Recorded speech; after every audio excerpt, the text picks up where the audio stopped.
Hello, everyone, and welcome to This Week in Hospitality Marketing, show number 437.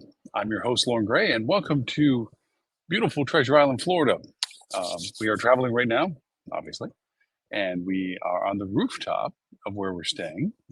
Very quickly, you can see behind me a little bit of there we go. Anyways, so the reason of the change of venue, and a very happy holidays to everyone. Um, whether you just finished celebrating Hanukkah, whether you are in Kwanzaa, whether you are Christmas, whether you just finished Sinterklaas in Europe, whether you are Festivus for the rest of us, it is that wonderful, magical time of year in which we all have a reason to pause and be thankful in spite of all the things that are going on. With that being said, our show today about hospitality marketing is, as promised from last week, more specific to a particular technique of marketing today than we often give credit to, and we certainly don't spend enough time looking at it as an option.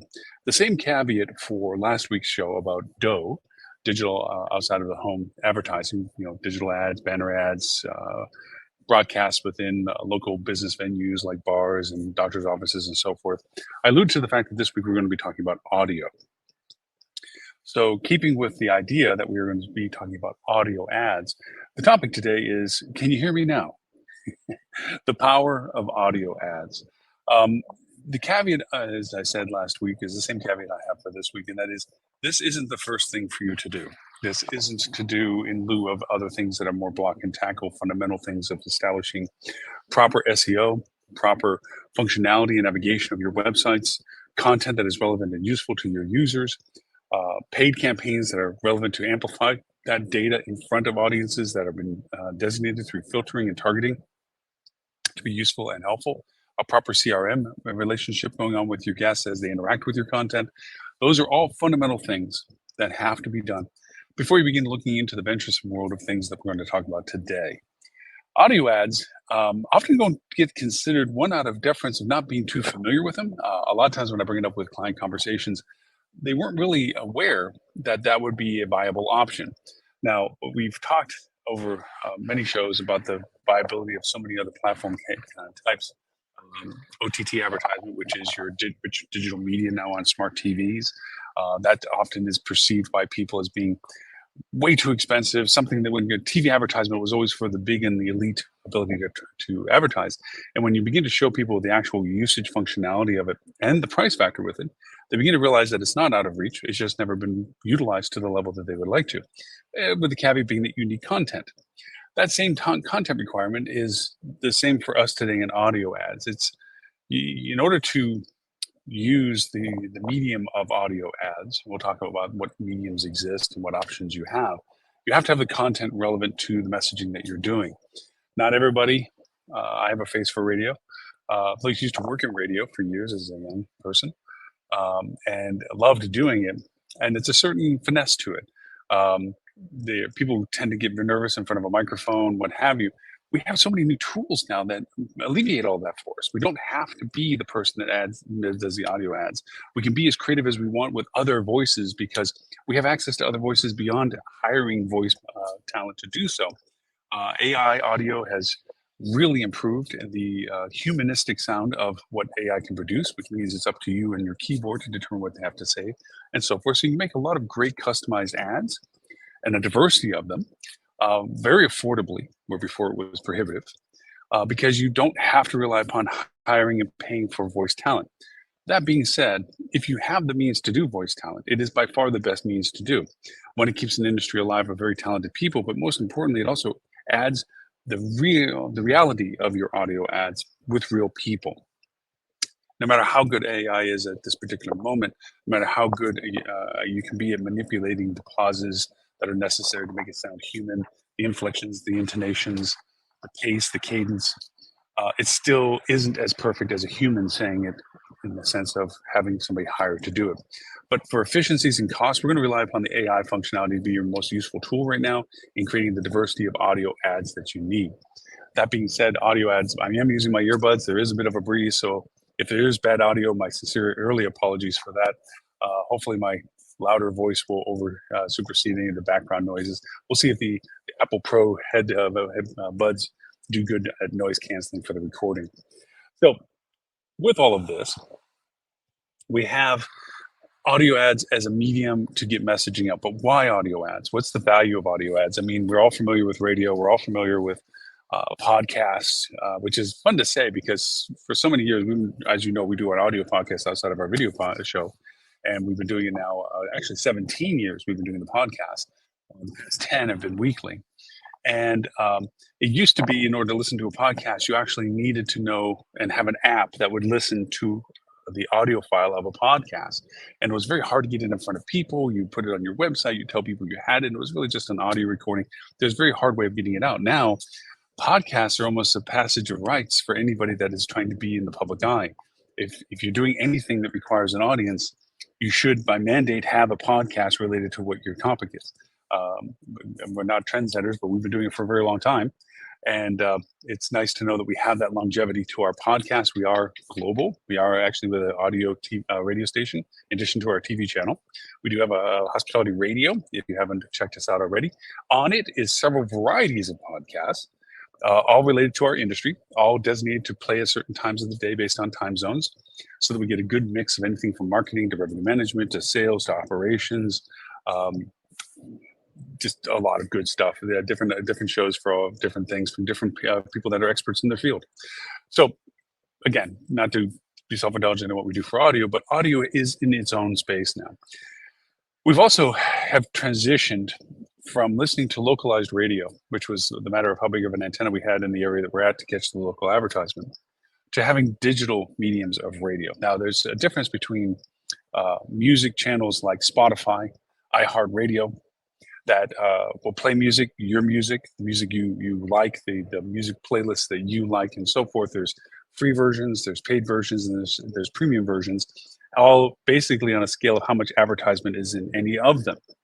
So even if you are an iHeart subscriber and you pay, you'll get ads. Now, where do these ads come from? Where do these ads come from? They come from us. They come from people that are looking to put their product in front of people that those listening to certain music genres would be more interested in that particular content. Now, I say that not saying that, for instance, you're a country music fan, you're a Kevin Chesney fan or whatever, or a Taylor Swift fan or whatever, that generalizes you. There's a very large, strong correlation. Twitter found this actually between the music that we listen to, and in particular certain artists, to aspects of our demography and behavioral interests that are reaffirming to other targeting filters that we use. I found that in Twitter, back when it was Twitter and it was useful to actually advertise on it, they had a categorization for filtering that was related to music genre, and then particular artists within that genre. And I found it fascinating that as successful as the ad campaign was running prior to me adding the music filter to it, adding the music filter amplified the conversion interest of the people listening to it. So as I got to understand people's musical preference, because people do have opinions about the music that they like, it amplified the persona. We've had many discussions about personas and avatars and the creation of them. It helped solidify a persona with the idea of the type of genre of music that they like. Also, too, we have certain times of music that we like. For instance, right now it's holiday time.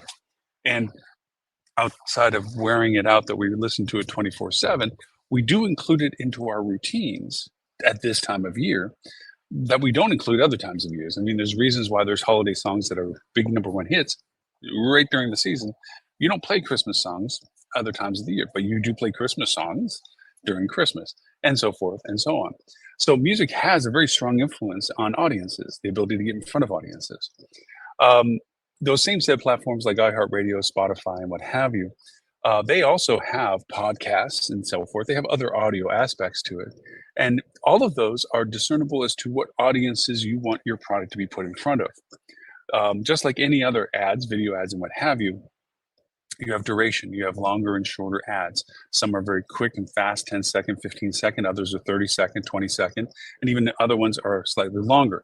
The longer ones have, they're harder in the sense of listenership to listen through unless they're forced listened, where you have to listen through it to get back to your music kind of thing. The shorter ones have a more succinct message and inherently because of shorter ads, a more quicker call to action. And you also have to be very specific as to what the message is for the listener. In our hospitality and hotel and restaurant space, advertising a restaurant and or hotel in an area that they aren't themselves in, unless they're planning or we know that they are likely to be in our area as a feeder market, is a waste of money and time. So being targeted as to what you're saying and to whom you're saying it and the aspect of why you're saying it are critical components. The idea of audio ads, before we get into more channels and the discussion of channels, not to get into that tangent too quickly, audio ads have a unique value, much like podcasts. Videos, a huge proponent of video and imaging ads, and any visuals engagement with people is wonderful. The depth of the messaging is amplified. A picture's worth 1,000 words, so to speak.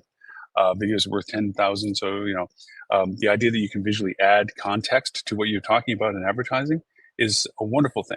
However, you need the focus of watching something. And that's where podcasts and audio come into play.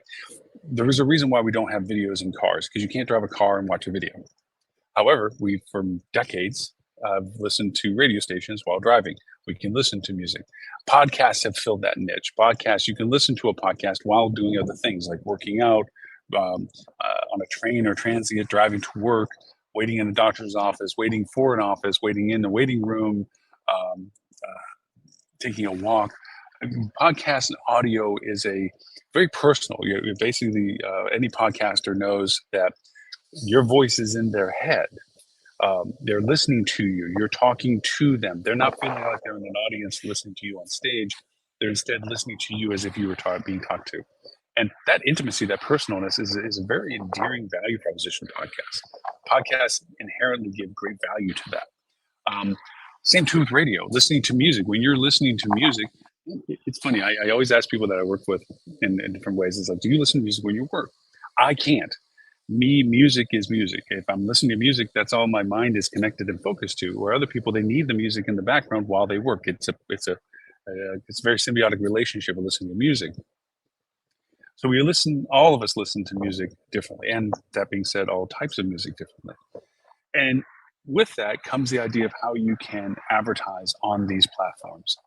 A lot of people don't realize it's gotten a whole lot easier to do this. There's a tremendous amount of platforms out there. First off, you can advertise directly on the platforms. You can go to iHeartRadio and you can create an account with them, and you can create an advertising account with them. You can do the same thing with Spotify. You can do lots of, now some of them don't allow immediate direct access, or they still have thresholds of spend for you to have an account with them. Sirius FM, Sirius Radio is very much like that. You need to have a sales relationship with them, and they usually require a higher threshold of spend to have that direct relationship with them. That being said, there is a tremendous amount of service platforms that allow you to advertise on Sirius through them as a third party, because they have the account as an intermediary to access that level of availability for a platform like Sirius. If you're looking at big platforms, you don't have to look too far for where you want to be. The Pandoras, the Spotifys, the iHeartRadios, the Sirius. These are these are the ones that have the more expansive audiences, because they have provided a value proposition of service to that. Apple has its subscription services. It's a unique blend of what you can and can't do when it comes to Apple. I'm not discouraging Apple being a potential opportunity for people, as it is. It's probably not the first opportunity I would look at, because there's different sets of criteria, costing, and what have you for it. So here you are, you have a product. Let's say it's a seasonal product. Let's say it's right now during the holidays. You're looking at filling, and I know we're very late in the discussion with this, since literally Christmas is coming this weekend, and then quickly thereafter New Year's. But we're filling the opportunity for this week. We have soft spots we haven't sold out for our duration between Christmas and New Year's, and we want to fill in the gaps, so to speak. This year in particular, if anybody hasn't already thought this through, which would be a shame to say, this is a very unique year, because of the way the holidays land at the ends of the weekends.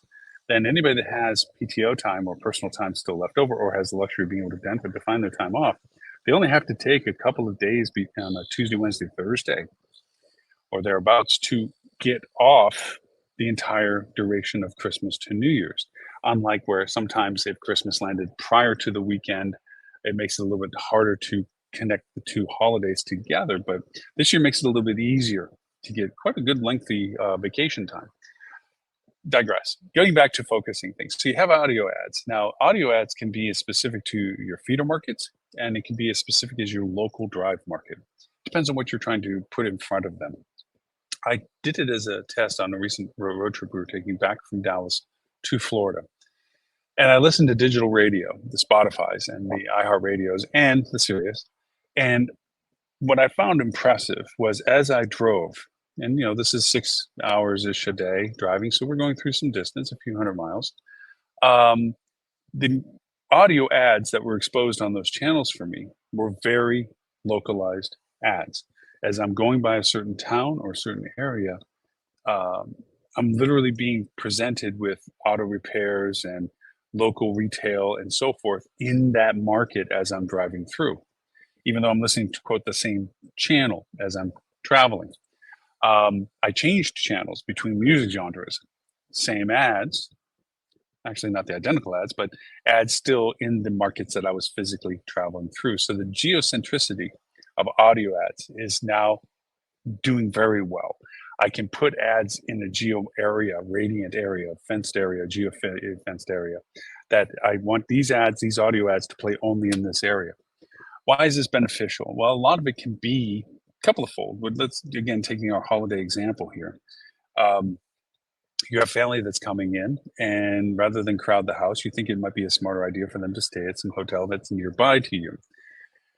You're the decision maker with that. Perhaps you're going to give it, rent the rooms for them and or find it for them, whatever it may be. But you don't often buy hotel rooms in your market. So other than driving by them but not paying attention to them, you're not really familiar with all the places that might be a good option for you.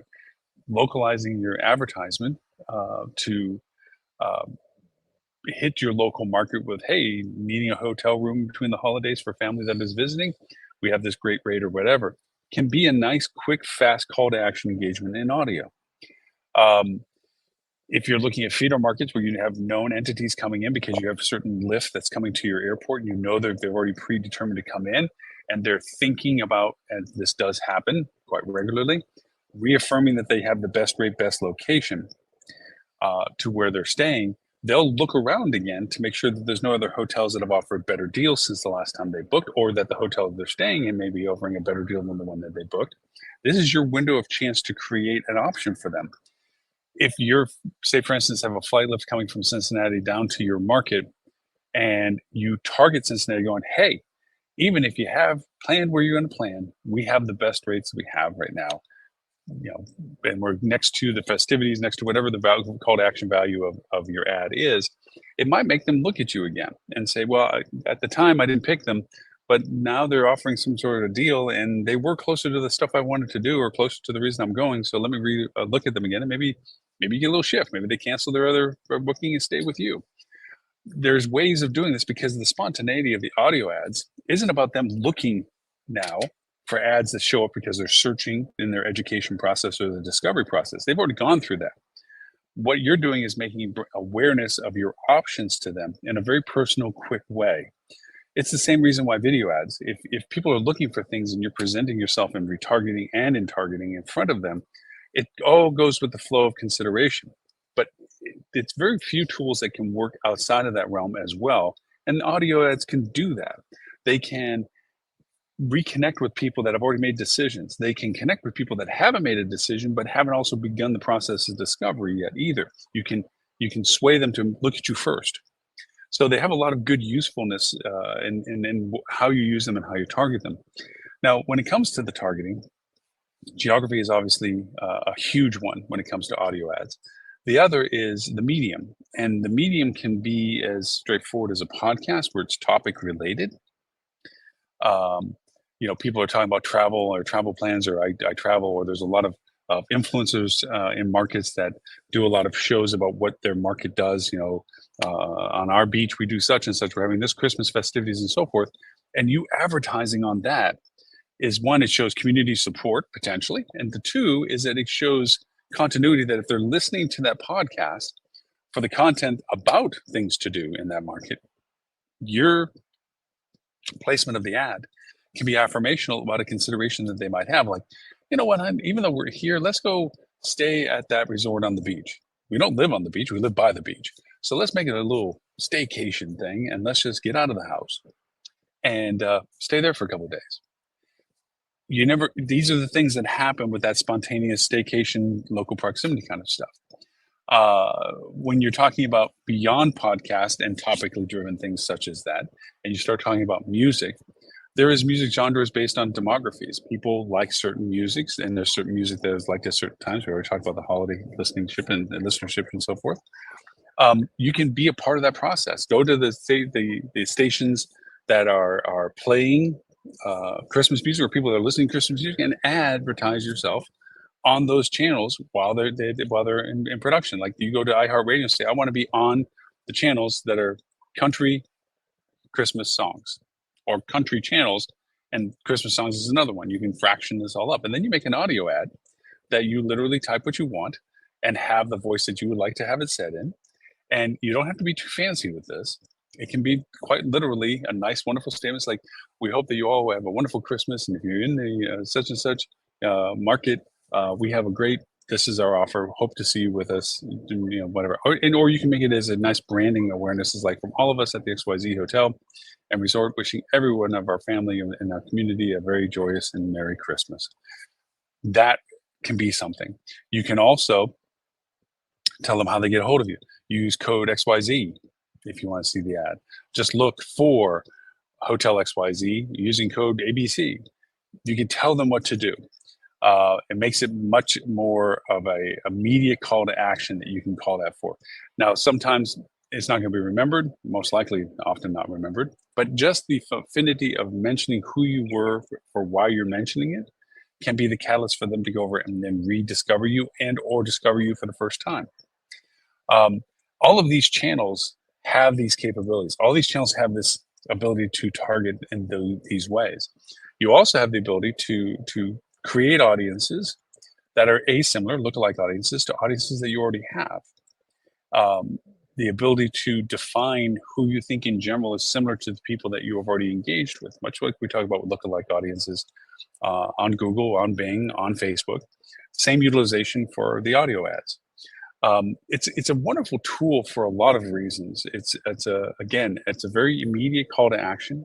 It's a very targeted functionality. The old adage with radio stations and radio ads were, you got results as long as you paid the money. The minute you stop the ads is the minute that you stop making the business, because people won't forget about you, because somebody else will fill your void and speak in the spot that you were in, talking about themselves, and they no longer remember you or see you or hear you pretty much, and they now only hear these other options. So audio ads is meant to be used as a targeted effort, not a perpetual presence. Perpetual presence can get expensive. Not that these platforms are expensive. Actually, they're very affordable. What I mean by very affordable, for just a couple of $100s, you can get a very good, strong audience presence based upon your targeting. Making audio ads is relatively easy. Matter of fact, on our podcast today, we'll be talking about AI audio ads platforms that can do these things for you, and also platforms to create the AI audio that you would need to create the ads that you would be using for them. You know, there's royalty-free music selection, so you don't have to pay for everything. You know, in the sense of these are soundtracks or music tracks that you can use that you don't have to pay the royalty for commercial use for. You're creating AI voices, so you have the ability to have the control rights for it as well. So it makes it much more affordable. The one thing I'd like to mention about audio ads that sometimes gets lost or forgotten, we in our society, and I say our society being Western Hemisphere type of technology, where Wi-Fi is much more readily available, good Wi-Fi is more readily available. There is a lot of places that culturally audio is the first choice of engagement. Why? It's easier to go over and get access to. Two, it doesn't require as much bandwidth requirements to get the audio. And audio can sometimes be a very powerful tool in communicating with people that their first engagement is audio, and then their focus is taking the bandwidth that they have available and pursuing more education and discovery aspects of what products are available. For international travelers, for travelers out of certain regions, from certain cultural ways that radio and audio tends to be more of a first touch use than video and imaging ads are. multilingual capabilities in which you're able to um, make a easier multi-language ad than you are to make a multi-language video ad. Because, and this is the thing that I get pointed out with a lot of people, is that even though I'm taking a video ad and adding it as another language in the voiceover, the signage or the words are still in all English. So it's a notable thing, just like when I travel abroad and I'm listening to an ad that has been translated to English for me, and all the signs and everything are in the language of the country that I'm looking at. It's assumed and knowledgeable. It's not a complete negative, but it's one of those distractions that can come up from the conversion of an ad to an actual genuine language sourced ad. And audio ads have that ability to have that genuine, authentic languaging sourcing. I would say with it that that's when you begin to lean more into live audio voices than the AI voices. It's not that you can't do translated ones, and it's not that they can't do well, but if you don't speak the language that you're translating into, it's very hard, number one, to make sure that the intonation, the tonalities and pace are correct, and also just pure translation of the language, that the words were translated in the dialect variant that you're looking for, not just the standard language translation, which doesn't always mean the same thing. And if anybody doesn't understand that, just think of the diversification of English in the United States, and you realize that the same words don't get used for the same reason in the regionalities of the United States. So that being said, for it, audio ads are fast to make. They're quick to make in the sense of getting them launched and running.